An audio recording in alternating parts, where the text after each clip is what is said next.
Thank you for making Locked On Yankees your first listen every day. We're free and available on all platforms. On today's show, Brian Cashman had some things to say about his future with the Yankees and what the Yankees need to do this winter to get better. Hal Steinbrenner talked about the same thing. And Shohei Ohtani won the AL MVP, which isn't too surprising, but some of the reactions to his win have been. All this next on Locked On Yankees.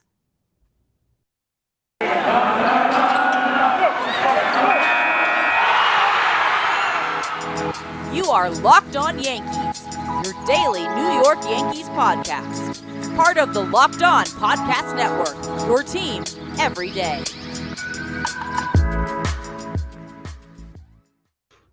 Greetings, everyone. It's Friday, November 19th. We're less than a week away from Thanksgiving. Can you believe it? And you are listening or watching the latest episode of Locked On Yankees. I'm joined by Abbey Mastracco, my co-host. Abbey, tell everyone where they can find you, because I always forget to do this when I lead off the show. On Twitter? Anywhere.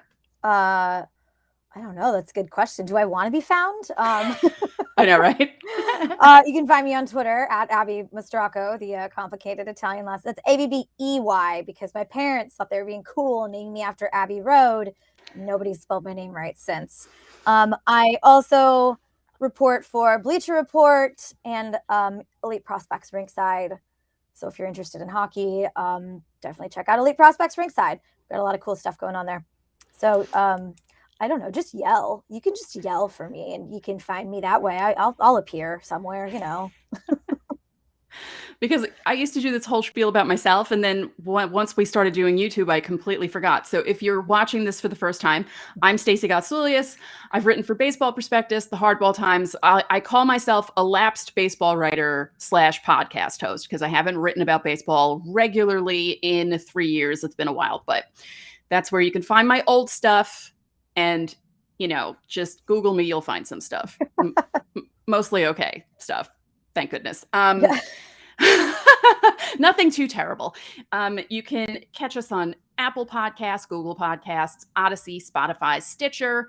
You can catch us on YouTube. And when you get into your car, you can tell your smart device to play podcast Locked On Yankees. And it does work. I've tried it with my smart device that I'm not going to name, because if I say her name, she'll respond to me. And that happened to me a couple of times while recording the podcast, which is really funny because you just forget. And even I was watching an old Degrassi High episode and someone said her name out loud because there was a character with her name and she went off. So you got to be careful with that thing, or change its name to not that female name, because she just answers everything. So Brian Cashman slept outside last night. He's done this 11 times now for raising awareness for homeless teens, which is really nice of him to do. Last night was an interesting night weather-wise because it started off warmer and then got a little colder. And, at least he had the lunar eclipse to look at while he was lying there. But apparently his phone was ringing all night, but he had some things to say to the reporters who were gathered there. And the thing that cracks me up about Brian Cashman is I just love the way he answers questions. Like, you can't really get any sense of anything from his face. Yeah, it's GM speak. You say a lot without saying anything. Yeah. And I have the worst poker face of all time. People will be talking to me on the show, and sometimes I forget a camera's on me, and I'll be like, ooh, yeah. So it's just bad. So he's the complete opposite of me, and it's great. I love it. So he spoke about his future with the Yankees because basically 2022 was his walk year. And he said, I have a contract for this year. For future years, it's always been that way since I've been with the Yanks. And he's been with the Yankees for a really long time. Longer than some of you have been alive. He said, so that's nothing new, and there's nothing I can do to change that. So ultimately, my job is to do a good job. And if I don't do a good job, then they'll have decisions to make. So we'll see what happens. If they haven't gotten rid of Brian Cashman by now, they're not going to I don't think they're going to fire the guy. No. He's been with the team so long and accomplished so much with this team that what they would do is they would give him the opportunity to be like it's some sort of like, maybe not team president because they have a team president, but some sort of like restructuring of the. Yes. They would give him an opportunity to take another role with the organization. Maybe it's president of baseball operations. Maybe it's not anything like that. Maybe it's just a name on a masthead and that's it. But they're not just going to fire the guy if they don't win the World Series this year. Like, he's been with the organization for a long time. There's a lot of respect there on both ends. They're not going to just, oust him. Right. So any Yankee fans who think that they can do that or will do that, it's not happening. Because there are some people out there who think that it's a possibility, and it's really not. Oh, and of course. I can They see like to sit there and they like to point. They like to say George. I see them tweeting at Lindsay Adler all the time. Just the name, George. Just George. Yeah. It's a different day and age. It's a different time, and also Cashman's going to be. If they do fire Cashman, I know the Mets just hired Billy Epler, but like, what's to say that the Mets aren't just going to snap him up as the president of baseball operations across town? Because we know the Mets want a president of baseball operations, despite the fact that Sandy Alderson said today, we're fine without one right now. They went for the best and brightest talents, and Steve Cohen swung for the fences, and he struck out. But if they let Cashman go, what's to keep somebody from like the Mets or like the Red Sox from snapping him up? There's going to be if he is not the general manager, there's going to be some opportunities for him within the organization. There's too much respect on both sides to just kick him to the curb. Right. Yeah, he's definitely one of those. He's definitely a Yankee lifer. He'll always be around. And it is amazing how long he's lasted, because I think I read something earlier that he has more tenure by like 11 years than the next closest GM, because he's been around for so long.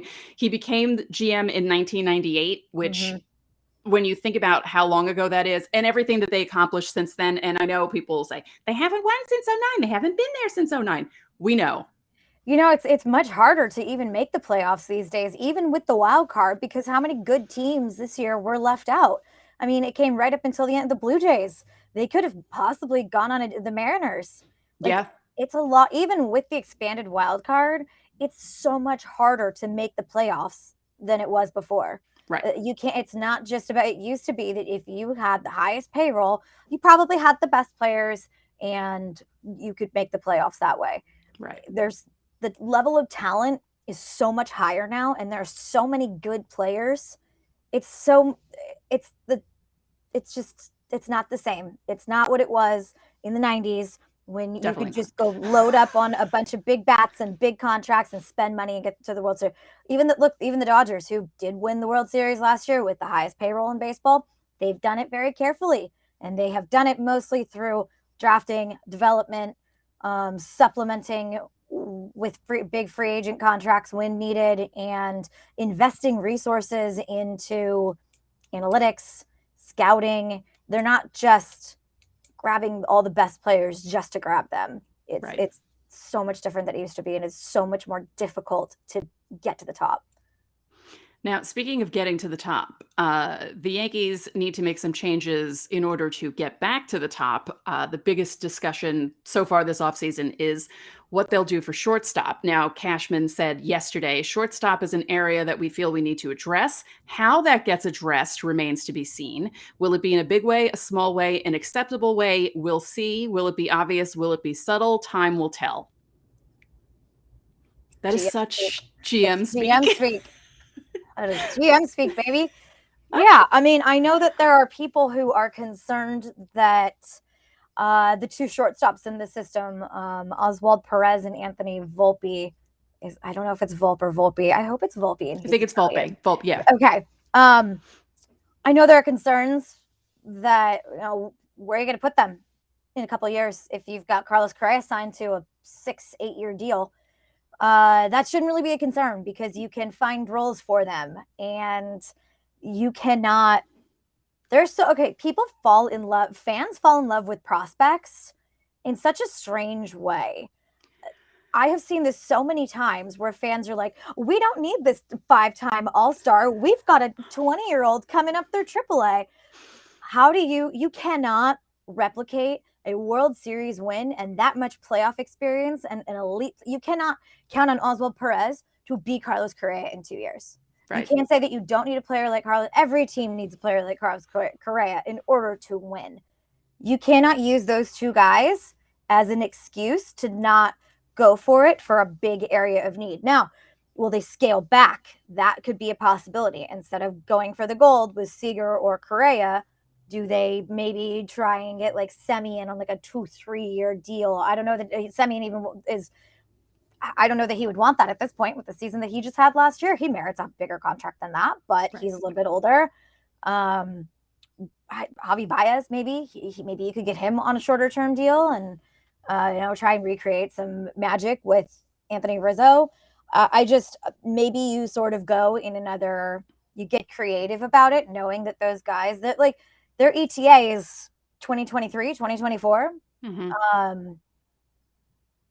That doesn't solve the problem next year. You can't say that like you don't need a shortstop next year because you might have 2 really good shortstops coming in 2 years. You don't know when they're going to be ready. Development is a non-linear process and it is an inexact science. So I've said it for 2 weeks now, go for the gold with Correa, but there could be other options. I understand that. Now, I mentioned at the top of the show that we're very close to Thanksgiving, and Built Bar is all about Thanksgiving now. It's the perfect time for Built Bars. Built Bar is the new holiday dessert, and you can feast on something delicious and feel good about it. Now, one slice of pie has upwards of 300 calories. That's on the low end, and most Built Bars have 130 calories with only 4 grams of sugar and plenty of protein. So replace the coconut cream pie with coconut Built Bar, or go for a raspberry Built Bar instead of raspberry pie. There's lots of good flavors to replace any pie. They're low calorie, low carb, low fat, high protein, covered in 100% chocolate. They have new surprises all month. They have a surprise there today, so go to the website. I'm telling you that. I'm kind of going rogue. They have limited time flavors arriving at Built.com regularly, so check the site often. Again, check today. There's nothing like a Built Bar Black Friday. Mark your calendar for next week. Black Friday will be a big event with all sorts of surprises. So go to Built.com, use our promo code LOCKED15. You'll get 15% off on your order. Again, use promo code LOCKED15 for 15% off at Built.com. Now, one more thing that Brian Cashman talked about was adding more coaches. Yeah. Look, the Yankees need all the coaching that they can get. After watching some of the stuff that happened last season, get 9 coaches for every infield, outfielder, everyone. Just get for every position should have a coach. Seriously, though. 3 pitching coaches, 3 hitting coaches. What do you think? That's pretty much industry standard these days. Yeah. A few years ago, that wasn't the case. A few years ago, you had 1 pitching coach and maybe you had a couple hitting coaches. Like you had your like roving guy, or you had your main hitting coach and then a guy who would sort of work with maybe some of the younger players or something. Is your hitting coach, he's working with guys on a day-to-day basis, but he's also sort of in charge of implementing like the foundational philosophies throughout the club. And then you've got people who from him take that down to those hitting philosophies down to the minor leagues. So everybody's on the same page once they get up to the major leagues. So it is a lot of work for a hitting coach to implement a lot of these things, and having assistant coaches who are able to work sort of one-on-one with players in the cages or out, in the bullpen. It's very beneficial. That's pretty much industry standard. The last few years, I have been surprised to not see that they haven't had that many coaches, considering that's what everybody else is doing these days. And usually the Yankees are the ones setting the trends. So yeah, I think especially with some of these younger kids that I guess you can't even call Torres and Andujar kids anymore, but we saw them struggle to sort of take the next step these last few years, and having some extra one-on-one time from hitting coaches is not going to be a bad thing. Right. And even some of the more veteran guys may have some help coming their way, because there were a lot of guys that underperformed in 2021. The Yankees were lucky to finish where they did. They were so up and down. We joked about this on the crossover on yesterday's episode about 2021, that the Yankee season was kind of like a giga coaster, which those are the ones that have like 300-foot drops. Those are really like scary coasters. And it was basically like that. I mean, you had good weeks, bad weeks, the 13-game winning streak. Then the first half of September was horrible. And a lot of the guys were like that. You had Judge was pretty consistent. Judge and Stanton were pretty consistent. Yeah, but Sanchez was not. Torres was not. LeMahieu was not. There were some guys falling off, some guys going up, and just they could not not get everything together for a long enough period for them to kind of pull away or even catch up to the Rays. So Torres, I think once they moved him, well, I mean, I know once they moved him to second base, Yeah. when you have a young player, I mean, this really goes for players at any age. Perfect example. A few years ago, I was talking to Terry Collins about how they had to move Jay Bruce to first base for a couple games, and Jay Bruce was he didn't really want to do it, but he did it. He had a good attitude about it. Everybody knew he didn't really want to play first base, but he wasn't going to sit there and complain about it because he's a veteran and he's a professional. But he was also the best hitter on the team at the time. And Terry looked over to me and he said, the last thing that you want to do is make your best hitter uncomfortable. And guess what I just had to do? I had to make my best hitter uncomfortable. Mm-hmm. Moving Gleyber Torres over to second base helped him get a lot more he's a lot more comfortable on the defensive side of the ball, and that carries over when you're at the plate. Sure. Really, if you boot a ball and you don't have a short enough memory, you're going to get to the plate and you're going to be uncomfortable. You're still going to be rattled. I've talked to a lot of guys about this. It really does carry over sometimes, especially as a younger guy. Maybe like a Brett Gardner can just shake that off because he's been doing this for years, but it sticks with you when you're a younger player, especially somebody like Torres, who's in the spotlight as, you know, one of these more prominent baby bombers. He's supposed to be a franchise player, and he's been struggling to take the next step. So moving him over to second, his performance at the plate very much improved. So now how can they make everybody else more comfortable defensively to get them going? Right. LeMahieu doesn't have an excuse, but, you know, the hernia, maybe he'll be better next year, but now that the hernia is taken care of, I think that 3 hitting coaches and 3 pitching coaches is about what you need these days to be able to get everybody attention. I can't tell you how many times I've heard from guys who come up from AAA who aren't there for very long, who say, like, I don't really know what I did wrong. I can look at it and analyze it myself, but the pitching coach is with the ace that day, and he's not a priority player. If you have more coaches around, then you can get those guys who, like, before they go back to AAA, then they know what they need to work on in AAA. And I'm not saying that this is like indicative of how the Yankees run things. I'm using this as an example of how how minor league players have expressed to me the frustration of one pitching coach on one team. Right. That makes a lot of sense. It also makes a lot of sense for a younger player to be affected by, and you see it with veteran players too sometimes, that if their defense isn't so great, it carries over into the offensive side because it's all connected. I mean, if you watch baseball long enough, you see how sometimes it depends on your makeup. It depends on how you think and what your mental makeup is, you know, like everyone's different. And, you know, it could be a veteran player who has stuff like that happen to him too. And it's amazing to me that some baseball fans don't get that. You know, when you watch enough baseball, you kind of figure that out. And it's just kind of strange to me that some people were not understanding some of Gleyber's issues this season. And then just seeing the difference when he went over to second base and then thinking to yourself, why did it take them so long? I mean, it was September 13th. That's a long time for them to be like, yeah, let's just stick him at shortstop. It's fine. Well, there was, I can't remember which game it was, but it was that last series against the Rays. He had a really good defensive stop. He had like a little spinning catch that he made look very easy. It was a sneaky good play. And then he hit a single on his next at bat. Like, that's a perfect example of if you're feeling good on one side of the ball, it's going to carry over to the next. Yep. I actually pictured the play because I know exactly which one you're talking I about. want to say it was like the last game when they were struggling. I mean, they were struggling to get offense throughout that series, but I want to say it was the last game when, like, the Yankees really needed a hit, and he made a nice little spinning catch or spinning throw. And then that's right. And it prevented the Rays from even doing anything in order to score. That's right. Because that was a 0-0 game. That was just. Then he had a base hit in his next at bat.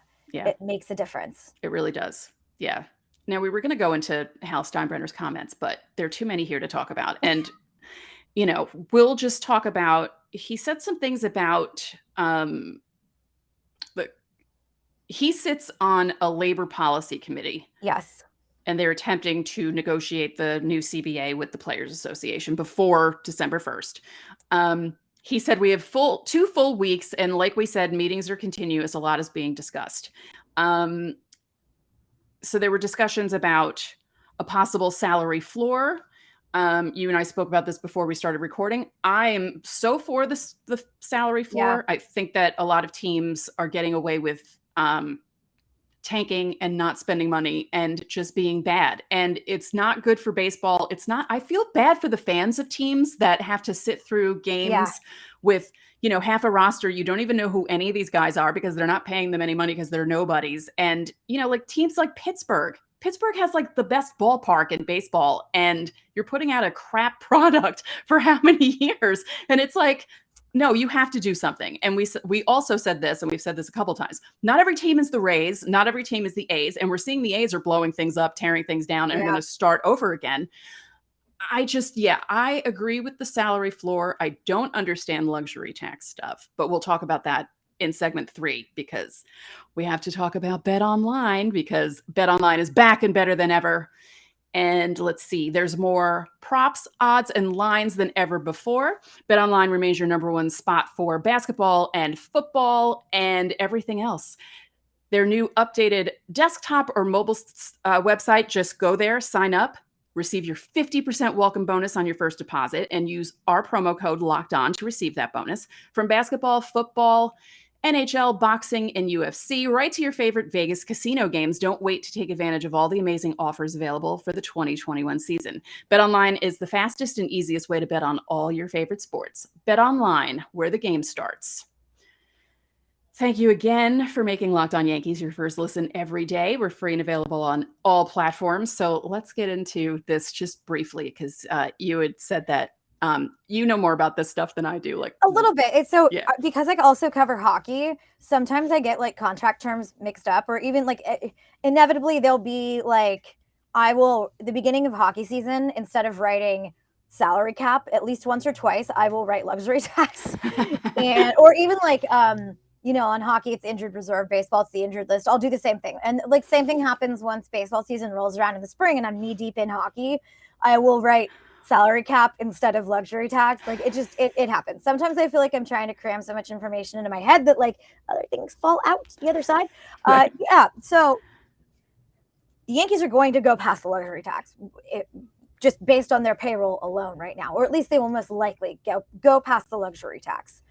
Hal talked about wanting to maybe lower the luxury tax, which I don't know that doesn't act as right now what we're seeing is the luxury tax is acting as a hard cap. There are very few teams that are going over the luxury tax and just blowing past it. Like the Dodgers are basically the only one right now. Fans were so upset this year when the Yankees wouldn't go past it. The Mets are probably going to go past it next season because they're loading up. They've got a new GM.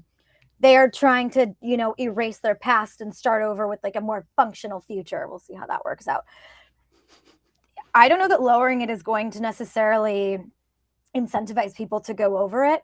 The only thing that's going to forever, this has always been marketed as a way to level the playing field. And it's not, because there's nothing to entice these teams at the bottom to spend. You get rewarded for almost not spending, especially if you're the A's and the Rays and you can contend without spending.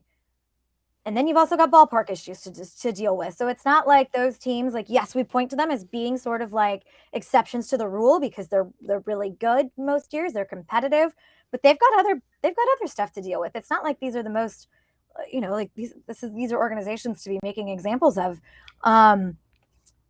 We need a salary floor. If you're going to lower the luxury tax, you need a floor. You need to entice these teams to spend a little bit more, and you're always going to get teams that kind of tank. I mean, you get teams that tank even in salary cap leagues too. I see it all the time in the NHL. The Red Wings have been tanking for a couple years to try and build back up. The Arizona Coyotes, I'm not sure when they're not tanking, but there's always going to be these teams that do tank, but it is a little bit more of an incentive to not tank. Now, I'm not going to get into like the revenue sharing and all of that. We don't have that much time. It's also very boring sometimes to talk about. And I would want to have notes in front of me to make sure I'm covering my bases and not giving factually incorrect information. It's it's difficult to digest sometimes. But the bottom line is that if you want to prevent tanking, you gotta have a salary floor. And Hal's comments are interesting because they're the Yankees. They're supposed to be able to just blow past the luxury tax, but he's on that labor board with 7 or 6 other owners. The only other large market owner is John Henry, owner of Fenway Sports Group. So it's all these other mid-market and like small market owners who are saying, here's what we need in order to compete. I guess that's a lower luxury tax. I still don't know that it would necessarily, it's not going to fix anything unless there's a salary floor. Right. You need one with the other. You really do. Yeah. Now, you had mentioned the whole ballpark issues with the A's and the Rays, and it's true because I think the A's were playing the Yankees that series in August, and there was one game, maybe the Thursday night game, where they only had like 9,000 people. And I know no one really wants to go to Oakland, but Oakland's great. I love Oakland. Definitely go to Oakland. Oakland is fantastic. Yeah. I mean, it's not, the players like to complain about it because, I remember one time, there's been a couple times. Ballpark, and it's in a terrible location. But right. the location that they like to build the new ballpark is great. And they've redone the whole Oakland waterfront. Like Jack London Square is now like a nice place to hang out, more so than it used to be when I was growing up 2 hours away from there. We didn't go to Oakland all that much, but like I grew up in Northern California. I have a lot of friends who live in the Bay Area, and a lot of them tended to migrate out of San Francisco and into Oakland in recent years. Sort of like, living here in the city, I've migrated to Brooklyn. Right. It's a terrible ballpark. It is not fit for any pro team right now, and it's in a bad location. And they want the city to pay for a brand new one because they don't even like it. That these small market teams aren't really doing themselves any favors by any owner in professional sports right now crying poor in this economy. Yeah, that's not a good look. No. That's not going to buy you any fan goodwill. And the A's have done some cool things. They bring in food trucks for their fans. They've made like a cool little ballpark not village area, but like they've done some cool things in recent years. But like the coolest thing you can do is pay your players and win a World Series. And they just cycle them in and out of Oakland, and same with Tampa. And now both of these teams have ballpark issues. So the whole Tampa thing with them wanting to hang that banner, basically promoting the fact that they were going to split the season in Tampa and Montreal during a playoff run. What are you thinking? What do you do? Like, it's bad enough that no one goes because the ballpark is not in Tampa, in case you don't know. It's in St. Petersburg, and which is beautiful, but right. But it's a pain in the ass to get to. Yes, and like the football stadium is in Tampa. The hockey rink, I've spent so much time at that hockey rink. It's right downtown in like the Channel Side district. Sure, there aren't a lot of people who live there, but it is like a cool entertainment area.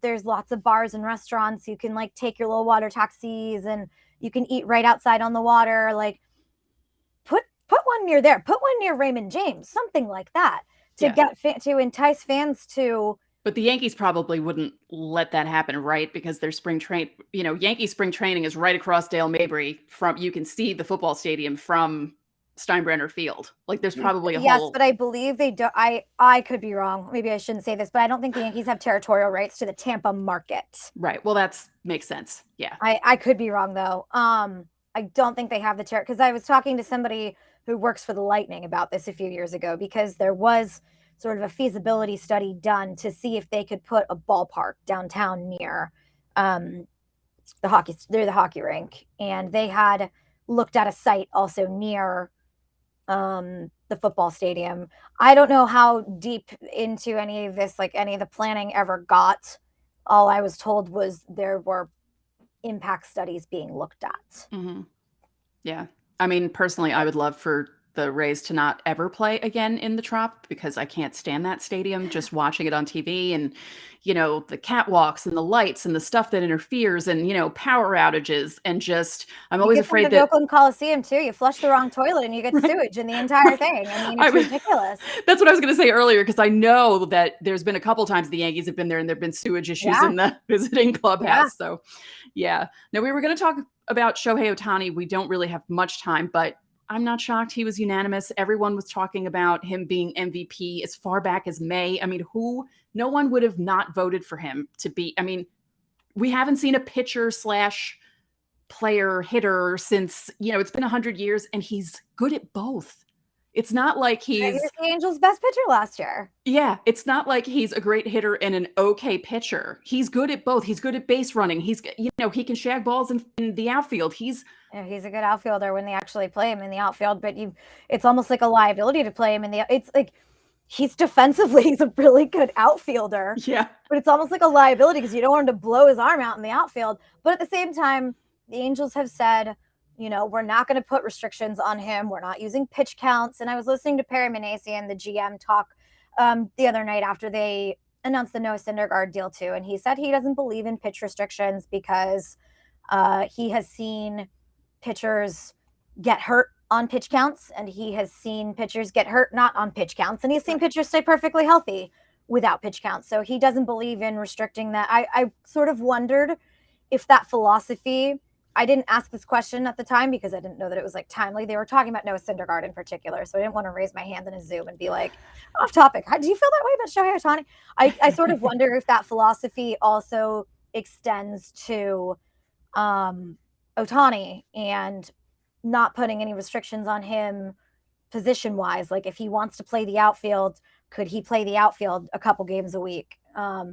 If that's what he wants and if that's what his body is capable of doing. So I sort of wonder if Minasian's like, I don't believe in pitch count, pitch restrictions thing extends to Ohtani and the outfielder. I mean, probably not, but I don't know. It was something that I was wondering while I was watching. And it was just, there were a bunch of guys who had the seasons of their lives, and they just happened to have them at the same time as Shohei Ohtani. You had Vlad Jr. You even had Sal Perez out in Kansas City. Who the hell would have thought he would have had that many home runs? Marcus Semien. So they just ran into bad luck there, but they all had really good seasons. But Ohtani is just a step above or a step ahead of everyone. I think Vlad Jr. is gonna win it at some point. He's 22? Oh 21. Yeah. Yeah, he's a baby. I don't even want to think about what I was doing at 21, but right. He's going to win it at some point. Oh yeah. This was such a remarkable year for Ohtani that there was no way that he wasn't. There was no way that he wasn't going to. Right. And Vlad's got a lot of years left in him, and he's going to compete with MVPs. He's going to compete. Shohei Ohtani is going to compete with his own teammate. He's going to compete with Mike Trout. And that's going to be a really fun race to watch moving forward. But it just, for what he accomplished this year, to pitch as many innings and as well as he did and hit like he did. I mean, the Angels unfortunately did not make the playoffs again. But, there were some injuries that happened there. It was not solely on, you lose Mike Trout. You don't really have much of a pitching staff. Right. But they were hanging around as long as they could. Yeah. And they did have some really competitive games down the stretch. That series against the Yankees in August, when I was out there watching them, they played really well against the Yankees. Mm-hmm. And that was when the Yankees were also playing very well. So it's going to be a really fun race to watch moving forward. I just don't think that there was any other real candidate this year.